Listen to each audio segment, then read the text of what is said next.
Coucou tout le monde. Alors j'espère que vous allez tous super bien aujourd'hui.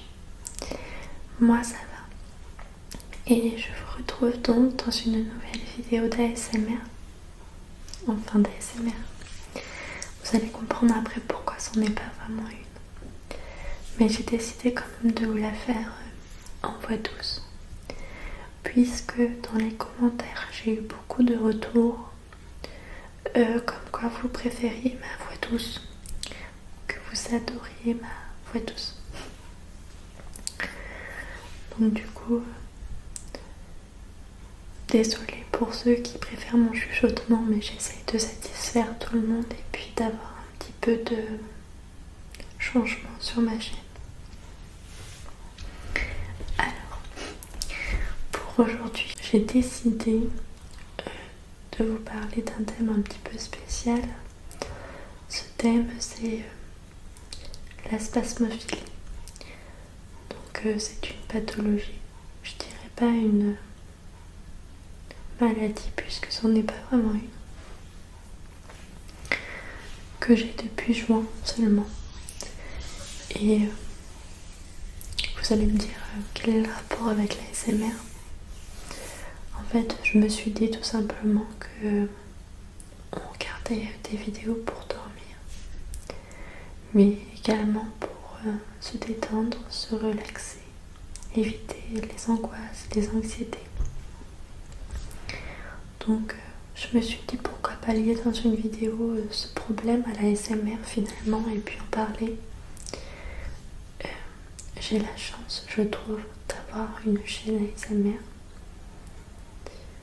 et d'avoir des abonnés, des gens qui peuvent tomber sur cette vidéo et pourquoi pas débattre un petit peu de cette pathologie qui est assez étrange et pour laquelle il n'y a pas de traitement miracle finalement. Et d'ailleurs je ne suis toujours pas guérie, donc c'est pour ça que je trouve intéressant qu'on puisse en débattre dans les commentaires. Pourquoi pas en parler? Si vous connaissez quelqu'un de spasmophile ou que vous l'êtes tout simplement, parce qu'il y a énormément plus de gens qu'on le croit qui souffrent de ça, et c'est assez tabou puisque les symptômes sont divers et que les gens ne comprennent pas forcément ce qui nous arrive. Donc moi j'ai surtout décidé de vous parler de mon expérience personnelle avec mes mots, ma façon de parler, donc tout n'est pas bon à prendre. Tous les termes que j'emploierai ou les symptômes ne sont pas les mêmes pour tout le monde et voilà, donc c'est vraiment une expérience personnelle pour vous aider à comprendre ce que vous ressentez et tout ça. Et qu'on puisse en parler tout simplement. Je vais d'abord vous lire une définition que j'ai trouvée sur internet pour que vous puissiez me comprendre. Alors, la spasmophilie ou syndrome d'hyperventilation ou tétanie lente ou cryptotétanie est un syndrome regroupant un ensemble de symptômes liés à un état d'hyperexcitabilité musculaire et nerveuse anormale. Les symptômes sont variés et incluent spasmes, tremblements, contractions, contracture, une hyperventilation entraînant une sensation d'étouffer, souvent un état anxieux. Les symptômes paraissent inappropriés ou disproportionnés par rapport à l'environnement. Alors après sur internet on trouve tout un tas de choses différentes, tout un tas de symptômes différents. En même temps c'est un peu réel puisque d'une personne spasmophile à une autre, les symptômes sont totalement différents. D'ailleurs ils peuvent être les mêmes, mais ils peuvent être aussi différents. Oui, d'ailleurs j'emploie le mot spasmophile, je ne sais même pas s'il se dit. Mais bon, je trouve ça plus simple pour parler d'une personne qui a cette pathologie. Donc, mon expérience personnelle sur le sujet. Alors moi, je vais vous parler du début en fait de ce qui m'arrivait avant la spasmophilie, puisqu'apparemment ça peut être lié.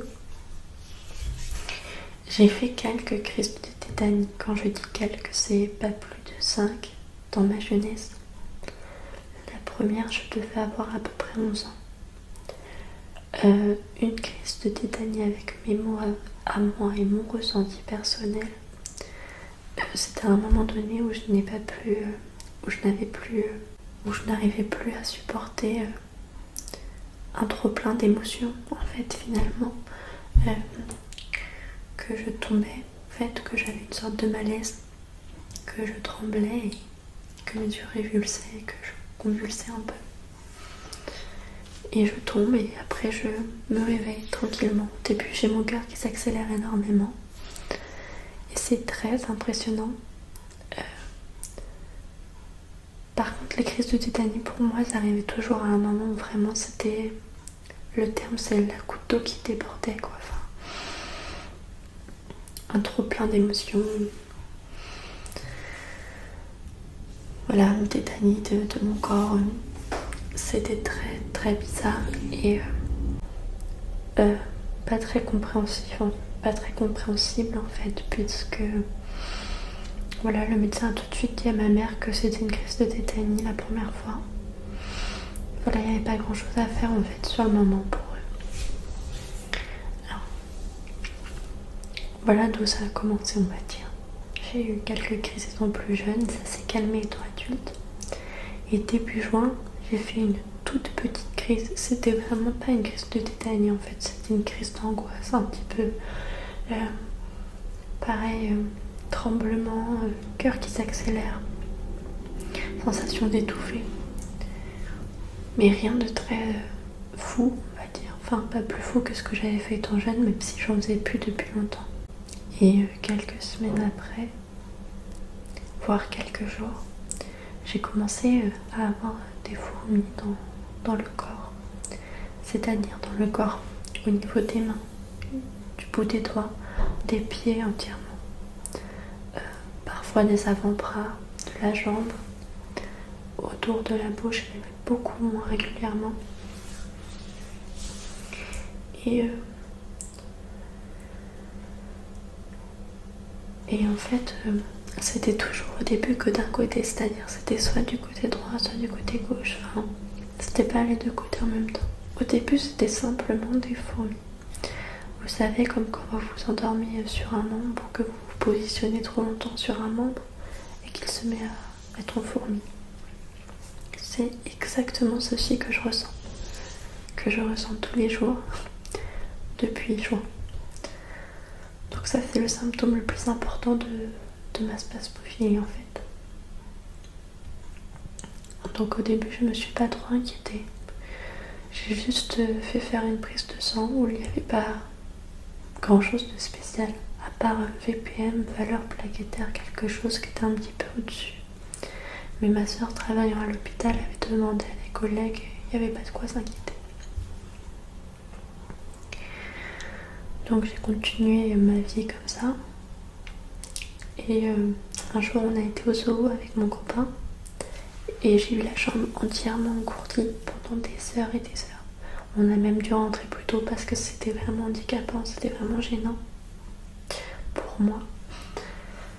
Et là j'ai commencé vraiment à m'inquiéter parce que quand on connaît pas la spasmophilie, et que on se retrouve avec une jambe entière en fourmi sans aucune raison, on panique un peu. Donc j'ai appelé l'hôpital juste pour avoir un renseignement. En fait, je voulais pas y aller forcément pour rien. Donc je leur ai demandé ce qu'ils en pensaient, est-ce que ça pouvait être grave ou pas. Donc ils m'ont dit d'aller voir un neurologue, que ce serait mieux, ou un médecin traitant. Enfin, c'est un peu compliqué. Et je n'ai toujours pas de médecin depuis le décès du mien, il y a 2 ans, je crois, 2 ou 3 ans. Du coup, je vais voir un peu les médecins qui peuvent me prendre, mais finalement, quand c'est pas un médecin, quand c'est pas son médecin, il ne nous connaît pas vraiment et c'est compliqué de se faire comprendre. c'est mon point de vue. Et du coup, je suis retournée voir le médecin que j'avais vu pour ma prise de sang, qui est un médecin qui n'avait pas très bonne réputation et qui m'a carrément dit est-ce que vous avez des problèmes psychologiques, et qui m'a conseillé, qui m'a prescrit des antidépresseurs. Chose que je ne voulais pas du tout. Je me sens bien dans ma vie, j'ai un travail, une maison, mon copain et moi ça va très bien. Étant petite, certes, j'ai eu plus de problèmes dans la vie, j'étais beaucoup plus perturbée que maintenant, enfin perturbée, beaucoup plus sensible, tout ça. Et donc ça pouvait à l'époque être un problème un peu plus psychologique sans être vraiment un problème psychologique. Mais je me suis sentie un peu vexée parce que j'avais pas l'impression d'être mal dans ma peau, quoi. Puis du coup, j'ai évidemment refusé les antidépresseurs puisque je ne veux pas rentrer du tout dans ce genre de drogue en fait. Après, ce n'est que mon point de vue. Je voulais essayer d'autres solutions avant et comprendre ce que j'avais parce qu'il ne m'avait toujours pas dit ce que j'avais. Et j'ai commencé seulement à prendre des anti-stress, des médicaments légers, enfin à base de plantes, tout ça. Ça n'a absolument rien changé, si ce n'est que les symptômes ont empiré. Petit à petit, j'ai eu des sentiments d'oppression, d'étouffement, des points au cœur. Beaucoup de sentiments d'oppression, en fait, d'être oppressée à ce niveau-là. Des crispements, je sais pas comment on dit, ouais, des membres crispés, des coups de jus, un peu dans le dos, tout ça. Donc au début, franchement, j'ai pensé à la sclérose en plaques, j'ai eu vraiment peur. Et je ne savais toujours pas ce que j'avais. Et j'ai décidé de prendre rendez-vous chez le neurologue, puisque la pharmacie m'avait conseillé de faire ça, et plusieurs personnes de mon entourage également. Donc j'avais le rendez-vous pour novembre, je crois. Donc en attendant, il fallait que je me débrouille un peu avec ce que j'avais. Et je suis allée voir le médecin de famille, le médecin de ma maman, et de mes sœurs et moi quand on était plus petites. C'est un peu plus loin de chez moi, mais j'avais besoin d'un avis sérieux et de quelqu'un qui me connaissait. Et lui, il n'a pas du tout hésité. Il a regardé le bilan sanguin. Et lui, là, je lui ai dit qu'il n'y avait rien qui était au-dessus, mais lui, il a quand même vu qu'il y avait un souci. Et il m'a dit, tu fais des crises de spasmophilie. Il m'a prescrit du manganèse, cobalt, c'est des ampoules à prendre le matin. J'ai pris ça pendant un temps, ça m'a un petit peu fait du bien. Mais honnêtement, ça ne m'a pas du tout soignée. Puisque aujourd'hui, j'en suis toujours au même point.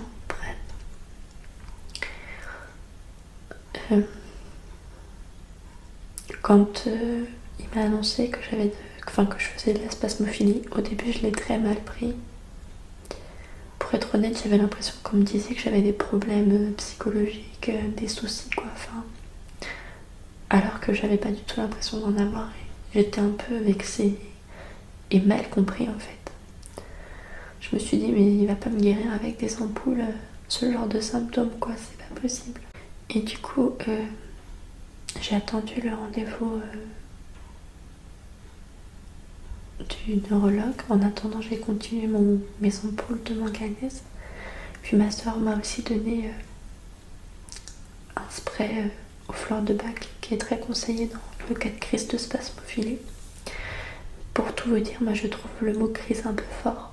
Peut-être que pour certains, c'est vraiment des crises de spasmophilie. Mais moi, ça arrive beaucoup plus la nuit ou le soir ou à la sieste en fait. À partir du moment où je me couche ou que je dors, ça me réveille.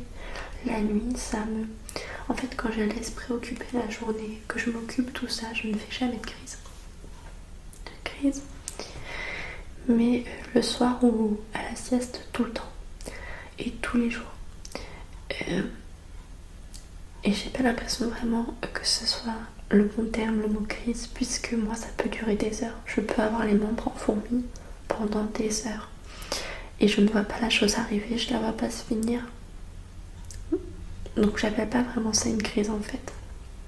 Surtout que le sentiment d'oppression peut venir tout seul et les fourmis tout seul.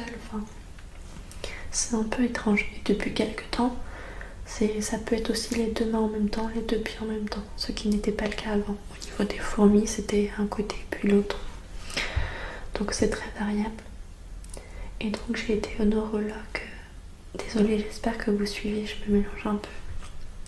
Je fais ce que je peux.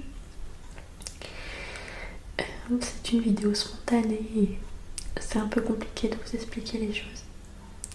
Et honnêtement, je le prends un peu sur moi puisque c'est un peu une honte. Enfin, c'est pas une honte parce que... Voilà, ça peut arriver à tout le monde, mais l'incompréhension des gens nous rend un peu honteux en fait. Et du coup, donc j'ai été voir le neurologue au mois de novembre. Et le neurologue m'a fait faire un examen avec un appareil et puis des sortes de coutus en fait. C'est un appareil relié et puis ça nous jette des coutus dans le corps. Un peu bizarre. Et donc il a découvert le syndrome du canal carpien, enfin un début du syndrome du canal carpien à gauche. Mais voilà, avec le travail que je fais, voilà, on s'est pas trop inquiété face à surveiller. Mais à côté de ça, il m'a confirmé la spasmophilie. Et bizarrement, il m'a aussi conseillé des médicaments un peu plus forts pour la dépression, tout ça, mais je ne me sens pas du tout dépressive, donc j'ai refusé. Et voilà, il m'a confirmé le problème. Il a aussi du coup écarté d'autres pistes. Et depuis le neurologue, du coup en novembre, voilà, j'ai essayé plusieurs petites choses avec les conseils des forums, tout ça. J'ai vu qu'on pouvait s'en sortir en faisant du sport, en ayant une meilleure alimentation. En fait, en ayant une vie plus saine finalement. Et j'ai essayé un peu tout ça. J'ai pas découvert de changement, si ce n'est pire. Alors, je suis pas là pour me plaindre du tout, hein. Il y a pire que moi, il y a des maladies, des vraies maladies, avec des symptômes beaucoup plus douloureux, beaucoup plus importants. Mais honnêtement, quand je vous parle de quotidien, c'est vraiment tous les jours. C'est-à-dire que tous les jours, je ressens ces fourmis qui me réveillent, qui me dérangent. Ces oppressions, ce sentiment d'étouffer, tout ça, plein de symptômes étranges qui arrivent sans prévenir, un peu n'importe quand. Et aussi, surtout, j'aime savoir quoi prendre pour me soigner. J'aime comprendre ce que j'ai, pouvoir atténuer mes symptômes. Voilà. Et avec cette pathologie, en fait, il n'y a pas de traitement. Il n'y a pas de chose miracle, en fait. C'est pour ça qu'à part des témoignages et des conseils, je vois pas trop comment je peux m'en sortir. On m'a parlé d'aller voir un psychologue. C'est un budget énorme d'aller voir un psy. Donc ce sera un petit peu mon dernier recours. Je le ferai parce que j'aurai certainement pas le choix à force. Mais comme je vous dis, je me sens bien dans ma peau, je suis heureuse dans ma vie. Je suis stable. Enfin, je veux dire, j'ai pas forcément la personnalité qui aurait pu me faire devenir spasmophile en fait. Donc d'ailleurs il n'y a aucune personnalité qui peut devenir spasmophile, je ne dis pas ça, mais voilà, c'est assez compliqué de comprendre en fait ce qui nous arrive. Et je pense que pour chaque personne qui ont ça, c'est compliqué. Et c'est pour ça que je me dis que ça peut être une bonne idée d'en parler et de se confier là-dessus. Donc je suis désolée, ce n'était pas vraiment une vidéo ASMR, mais plutôt une vidéo personnelle, pour parler un peu de moi, mieux me comprendre. Et j'ai l'espoir qu'on puisse s'aider à s'en sortir ensemble. Et voilà. Donc n'hésitez surtout pas à m'en parler dans les commentaires si cela arrive à un de vos proches ou à vous. Et même si vous faites des crises d'angoisse, enfin des choses liées à la spasmophilie malgré tout. On peut en parler, on peut s'aider et puis je trouve ça bien, je suis contente d'avoir cette chaîne pour en parler avec vous en fait parce que c'est pas évident au niveau de mon entourage de me faire comprendre là-dessus. Ils comprennent mes symptômes, mes ressentis, mais voilà, ils peuvent pas m'aider donc c'est compliqué. Et c'est vrai que des fois c'est un peu pénible puisqu'il y a des jours où j'ai tellement de symptômes où je me sens pas bien, que je ne sors pas, ou que je suis plutôt désagréable, ou que je reste dans mon coin, que j'ai envie de rien faire du coup et ça empiète un peu sur ma vie personnelle forcément. Alors il y a des jours où ça va très bien parce que je ne fais pas de crise et des jours où c'est plus compliqué. Mais comme je vous dis personnellement, moi c'est plus la nuit ou pendant la sieste si j'en fais une ou le soir. C'est vraiment quand mon esprit est plus occupé en fait que ça arrive. C'est très très étrange. Donc voilà, j'espère qu'avec cette vidéo on pourra avoir des réponses entre nous et s'aider et puis que vous ne me jugerez pas surtout puisque c'est un petit peu une vidéo à cœur ouvert que je vous fais. C'était un peu délicat pour moi de vous en parler. J'avais pas envie qu'on me plaigne ou que ça fasse genre que je me plains puisque je ne suis pas du tout comme ça. Mais c'était surtout pour pouvoir en fait faire un petit débat en fait sur le sujet et puis parler tout simplement de la spasmophilie qui est bien trop tabou. Voilà, tout simplement. Donc merci de m'avoir écouté et puis je vous dis à très bientôt dans une nouvelle vidéo ASMR. Bisous.